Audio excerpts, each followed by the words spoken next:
Assalamu alaikum everyone, welcome back to my YouTube channel. So today we are going to discuss the Duchess of Malfi. So let's go ahead. So यहाँ पे characters देख लेते हैं. पहले duchess protagonist, she is the main character. Protagonist का मतलब होता है मेन कैरेक्टर जिसके इर्द गिर्द ही कहानी घूम रही हो.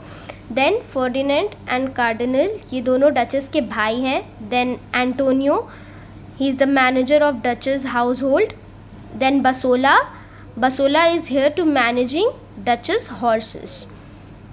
तो ये कहानी तब शुरू होती है जब फर्डिनेंड, कार्डिनल एंड डचेस एक कन्वर्सेशन कर रहे होते हैं जिसमें फर्डिनेंड एंड कार्डिनल डचेस को एक तरीके से वार्निंग दे रहे होते हैं और बता रहे होते हैं या थ्रेटन कर रहे होते हैं, जो भी आप कह लो, कि उसे कुछ भी हो जाए किसी भी हालत में शादी नहीं करनी है. दोबारा इसलिए नहीं करनी है because she is a window.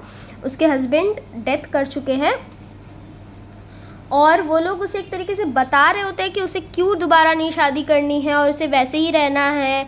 ये दोनों बिल्कुल भी नहीं चाहते हैं कि डचेस दोबारा किसी से मोहब्बत करे या शादी करे, कुछ भी करे या अपने लाइफ में मूव ऑन करे. तो यहाँ पे डचेस उन दोनों को इस बात की एश्योरिटी दे रही होती है that she is not going to remarry anyone else, क्योंकि ये दोनों जो है फर्डिनेंड एंड कार्डिनल रोम के लिए निकल रहे होते हैं. इसीलिए वो दोनों एकदम एश्योरिटी चाह रहे होते हैं कि डचेस उनके पीठ पीछे किसी से भी शादी ना करे. इसीलिए वो लोग बसोला को यहाँ पर छोड़कर जाते हैं. तो बसोला बेसिकली एक स्पाई है जो कि डचेस की हॉर्सेस को तो संभाल रहा होता है, लेकिन वो फर्डिनेंड एंड कार्डिनल का स्पाई भी होता है. ये डचेस पे नज़र रख रहा होता है कि वो कहीं इन दोनों के पीठ पीछे किसी से प्यार या शादी ये सब तो नहीं कर रही होती है. तो ये दोनों उसके बाद रोम के लिए निकल जाते हैं. देन आता है डेलियो. एंटोनियो का फ्रेंड है वो. Delio is the only one who is the friend of Antonio and Cariola वो मेड है डचेस की. That's it. इतने ही कैरेक्टर्स है, मतलब इतने ही कैरेक्टर्स के इर्द गिर्द ये कहानी घूमेगी. नाउ डचेस इस बात की एश्योरिटी तो दे देती है कि वो किसी से भी प्यार नहीं करेगी, but later on she fell in love with Antonio her manager and she get married to him.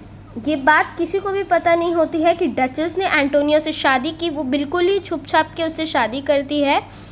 And कुछ दिनों बाद after 6 months in Act 2 we found out that Duchess is pregnant. She is expecting her first child with Antonio. तो जब duchess pregnant होती है उस दौरान उसकी तबीयत बहुत ख़राब होती है. वो हर थोड़ी देर में बीमार पड़ जाती है. इस बात से बसोला को शक हो जाता है कि कुछ तो बात है, डचेस इतना बीमार क्यों पड़ रही है, कुछ तो गड़बड़ चल रही होती है. और बसोला को ये बात की एश्योरिटी मिल जाती है कि डचेस प्रेग्नेंट है और ये बात वो उनके दोनों भाइयों को बता देता है. फर्डिनेंड एंड कार्डिनल को वो ये बात बता देता है कि डचेस प्रेग्नेंट है. इस बात की तो वो एश्योरिटी लेता है, लेकिन उसे ये नहीं पता है who is the father of this child. उसे बिल्कुल नहीं इस बात का अंदाज़ा है कि डचेस के बच्चे का बाप कोई और नहीं बल्कि एंटोनियो ही है. तो जितना उसे पता रहता है वो फर्डिनेंड एंड कार्डिनल को बता देता है और ये बात सुनते ही फर्डिनेंड बहुत गुस्से में आ जाता है. On the other hand cardinal सोचता है कि वो शांति से इस सिचुएशन का हल निकालेगा और वो कुछ भी कदम नहीं उठाएगा जब तक उसे इस बात का पता नहीं चल जाता है कि उस बच्चे का बाप कौन है. और फर्डिनेंड बहुत गुस्से में आ जाता है. फर्डिनेंड वापस अपने डचेस के पास, अपनी बहन के पास आते हैं ये दोनों और बहुत गुस्से में आते हैं और डचेस को कहते हैं कि उसे वो बिल्कुल नहीं छोड़ेंगे, उसे वो कैद कर देंगे, ये कर देंगे, वो कर देंगे अगर उसने उसे नाम नहीं बताया. क्योंकि इन दोनों को लगता है कि ये डचेस किसी से शादी नहीं की है, ये बच्चा बस ऐसे ही है. उन्हें बिल्कुल अंदाज़ा नहीं है कि डचेस इज़ ऑलरेडी मैरिड. तो डचेस उस वक्त तो उन्हें ये बात की बता देती है ऐसा कुछ नहीं है, कोई बाप है ही नहीं, मैंने किसी से शादी की ही नहीं है. But in Act 3, after 2 years, we found that Duchess is living her life peacefully with her 2 children. So now Duchess and Antonio have 2 more children और ये दोनों अपनी ज़िंदगी बिता रहे होते हैं सुकून से. बट क्योंकि फर्डिनेंड एंड कार्डिनल को शक रहता है और बसोला को भी थोड़ा थोड़ा शक हो जाता है एंटोनियो के ऊपर, क्योंकि एंटोनियो के पॉकेट से उसने कोई एक लेटर देख लिया होता है डचेस का। इसीलिए वो फर्डिनेंड एंड कार्डिनल को बता देता है कि डचेस का भाई बच्चे भी हैं और डचेस ने शादी भी कर ली है। जैसे ही वो ये बात मतलब बताता है तब डचेस को शक हो जाता है कि उसके भाई लोग आएंगे तो एंटोनियो को जान से मार देंगे। इसलिए डचेस क्या करती है, एंटोनियो के ऊपर इल्ज़ाम लगा देती है। अभी तक बसोला को बिल्कुल एश्योरिटी नहीं थी कि एंटोनियो ही उसके बच्चे का बाप और उसका हस्बैंड है, उसे बस एक काइंड ऑफ शक था।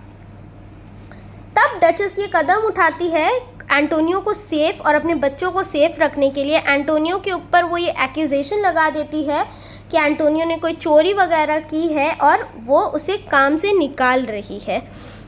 और वो उसे काम से निकाल देती है क्यों? क्योंकि वो उन दोनों को अपने बच्चों के साथ एंकोना भेजना चाहती है। तो क्या किया उसने, डचेस ने एंटोनियो को काम से निकाल दिया ताकि वो और उसके बच्चे सेफली एंकोना चले जाए। वो उन्हें बता देती कि एंकोना चले जाओ, बाद में मैं भी आ जाऊंगी।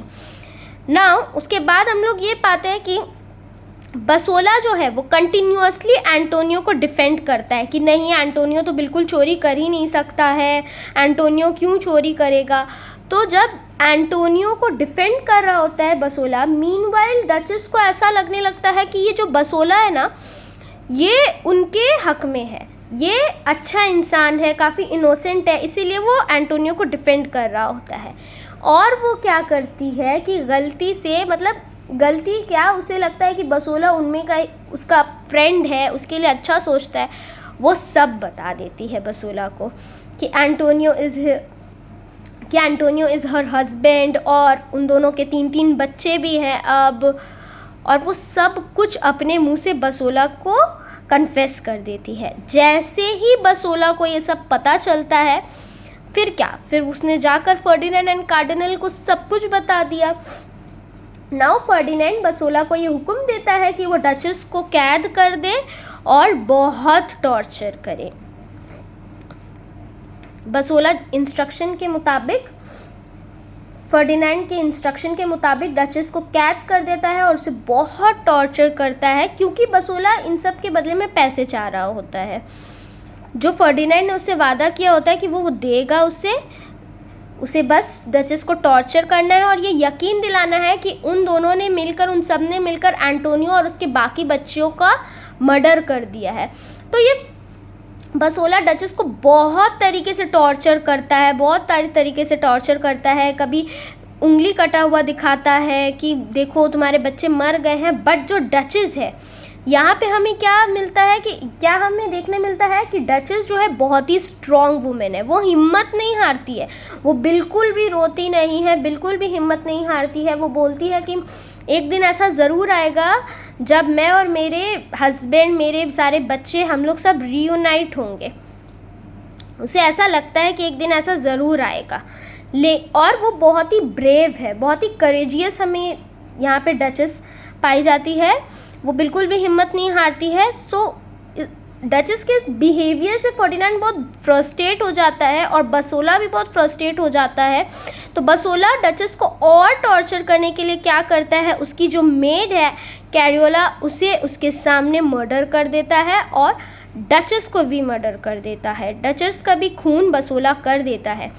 अब ये जो फर्डिनेंड है ना, ये जैसे ही अपनी बहन की मरी हुई, मतलब जैसे ही वो अपनी बहन को मरा हुआ पाता है, उसका डेड बॉडी देखता है, इसे बहुत दुख होता है और ये बिल्कुल पागल हो जाता है उसका डेड बॉडी देखकर। इतना रिमोर्स में चला जाता है कि वो पागल हो जाता है और एकदम अपना होश खो देता है अपनी बहन का डेड बॉडी देखकर। मतलब उसे बहुत दुख होता है अपनी बहन को मरा हुआ देख के, इतना ज़्यादा कि वो पागल हो जाता है। मीनवाइल जो बसोला है, वो जब फर्डिनेंड से अपना पैसा मांगता है तो फर्डिनेंड तो अपने होश खो चुका होता है, बिल्कुल पागल हो जाता है वो। सो ये बसोला को भी बहुत गुस्सा आता है, क्योंकि उसे उसके काम के बदले में उसने उसके सारे इंस्ट्रक्शंस माने, उसने उसके कहने पे डचेस का खून तक कर दिया। लेकिन फर्डिनेंड अब होश खो देता है, उसे अपने पैसे देने से मना कर देता है, वो बिल्कुल अपने सेंस में रहता ही नहीं है। तो ये बसोला क्या करता है, कार्डिनल के पास जाता है। कार्डिनल के पास जाता है और कार्डिनल के पास जाकर वो बोलता है कि मुझे मेरे पैसे चाहिए वरना ये होगा, वो बहुत बुरा होगा। और कार्डिनल उससे ये कहता है कि अगर उसने एंटोनियो का मर्डर कर दिया, बसोला ने अगर एंटोनियो का मर्डर कर दिया तो कार्डिनल उसे उसके पैसे दे देगा। बसोला उसको हाँ तो कर देता है, लेकिन बसोला ये डिसाइड कर लेता है कि वो बिल्कुल भी कार्डिनल की बात नहीं सुनेगा, क्योंकि उसे डचेस की खून करके बहुत दुख हुआ होता है। उसे भी जेन्युइनली बुरा लगता है डचेस का खून करके, और वो अंदर से ये ठान लेता है कि वो एंटोनियो का मर्डर करने के बजाय उसे सेव करेगा, उसे कार्डिनल से बचाएगा। तो एक दिन एंटोनियो मीनवाइल क्या सोचता है, जब एंटोनियो को पता चलता है कि डचेस का ऑलरेडी खून हो चुका है, तो एंटोनियो सोचता है कि वो जाएगा, वो जाकर कार्डिनल से माफ़ी मांगेगा और माफ़ी मांगकर ये सब कुछ ख़त्म करेगा, क्योंकि उसे अपने बाकी 2 बच्चों को सेफ रखना होता है। एक दिन अंधेरा था और कार्डिनल के रूम के तरफ एंटोनियो जाता है। बसोला को ये लगता है कि वो एंटोनियो नहीं बल्कि कार्डिनल है, और बसोला गलती से कार्डिनल समझकर एंटोनियो का खून कर देता है। तो यहाँ पर बसोला से एक बहुत बड़ी मिसअंडरस्टैंडिंग हो जाती है। वो गलती से एंटोनियो को खून कर देता है कार्डिनल समझकर। तभी वहाँ पे फर्डिनेंड आता है और फर्डिनेंड बसोला और कार्डिनल दोनों का खून कर देता है, और उसके बाद बसोला फर्डिनेंड का भी खून कर देता है। तो लास्ट में क्या होता है फ्रेंड्स कि डचेस, फर्डिनेंड, कार्डिनल, बसोला सबका मौत हो चुका होता है except Antonio, Delio and the older son who is the solo survivor of the family. Antonio और डेलियो एंटोनियो के फ्रेंड को छोड़कर और उनके बड़े बेटे को छोड़कर बाकी सबका मर्डर हो चुका होता है। तो ये फैसला लिया जाता है कि डचेस और एंटोनियो के जो ओल्डर सन है वो ही अब ये राजपाट को आगे बढ़ाएंगे, and he is the new Duke of Malfi. So that's it guys, ये स्टोरी यहीं पे ख़त्म होती है। अगर ये कहानी आपको समझ में आई हो और इसमें कोई भी मदद मिला हो तो please please please do like, share and subscribe to my YouTube channel. Thank you. Allah हाफिज़।